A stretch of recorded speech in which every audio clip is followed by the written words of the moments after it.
Hi, I'm Matt from the Games for Waves team, the gaming and streaming initiative of WDC Whale and Dolphin Conservation.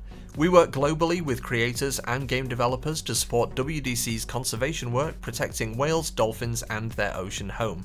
And we have several big events this year for you to get involved in. Head to our website in the description after the video and join our Discord to find out more and join the fun. This March we're spoiled with new RPGs, a blood-splattered FPS for you and your friends to team up in, a jump into a very different Pokemon game, and what could be the final appearance of Max and Chloe in Life is Strange Reunion. So, there's a lot to get through, and it's about time we kicked it off.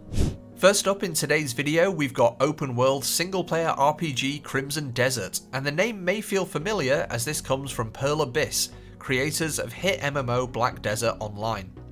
This pivot into a story-based single-player experience brings us a beautiful, expansive action-adventure in the vein of The Witcher and Dragon's Dogma.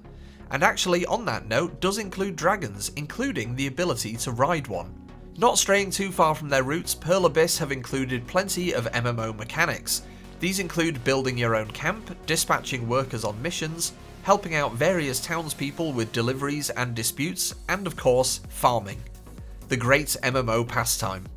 Crimson Desert releases on March 19th on PC, PS5 and Xbox Series X, and it's high on the list for the Games for Waves team of RPG lovers. Taking cues from their hit series Animal Crossing, which kept us all company during 2020's lockdown, Nintendo are expanding the Pokemon universe with the cozy, sanctuary-building Pokopia. Ditto fans, rejoice because you're about to become, at least a human-shaped one, building up habitats and attracting Pokemon to live in your new utopia, a welcome move away from training and battling. This new title looks absolutely gorgeous, and we're definitely excited to see how we can create our own unique villagers for a huge cast of Pocket Monster friends. This does feel like some whiplash from Crimson Desert, sorry.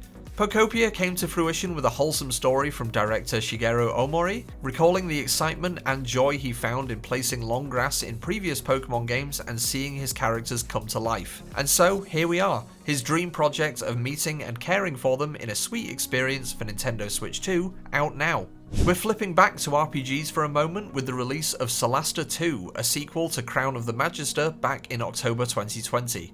A few members of Games for Waves had the pleasure of playing the Solasta 2 demo last year and feel it can scratch that Baldur's Gate itch in a magic-filled turn-based adventure based on Dungeons & Dragons SRD 5.2 rule set. Better dust off your favourite dice for this one then. Solasta 2 will release on March 12th in early access on Steam with developers Tactical Adventures keen to blow your socks off in a stunning immersive story. Gather your party and travel perilous realms, forging bonds and perfecting skills to push back the dark forces that threaten the beautiful continent of Neokos. Feeling that old familiar craving for a long Left 4 Dead session with your friends? Well, 2026 has a new idea for you, and that would be John Carpenter's Toxic Commando. Also releasing on March 12th on PC, PS5 and Xbox, this blood-splattered 4-player co-op sets you against hordes of horrific monsters across a post-apocalyptic wasteland. You'll need to hold back a constant surge of enemies as you scavenge for ammo, health, and even an array of unique vehicles in semi-open maps. These vehicles can show off special abilities, tools, or just good old-fashioned firepower, so you'll need to keep an eye out and make use of them to survive the horde. It's a perfect pick for zombie shooter fans using Saber Interactive's Swarm engine, previously employed in Space Marine 2 and the magnificent World War Z, a game we spent countless hours in that always impressed with its insane scale. This will be a great pick for your horror game nights. And last but certainly not least, potentially our final outing with Max Caulfield in Life is Strange Reunion, featuring the return of Chloe Price, notably absent in person from the previous game Double Exposure. Developers Deck 9 promise an epic finale to the girl's story, with of course some time manipulation and devastating decisions to make. We're not sure our emotions can keep up with this one, after years with these characters and the grim fate that they're still fighting to avoid.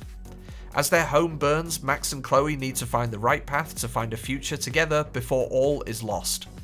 This cinematic thriller kicks off on March 26th on PC, PS5 and Xbox, and you better believe we'll be seated for it. We can't believe it's been 11 years since the start of this adventure, so we've all got our fingers crossed to see a happy ending. 2026 is chugging along nicely, and we're already feeling spoiled by these games filling up our hard drives and consoles. Frankly, it's a miracle we've made it through any of them.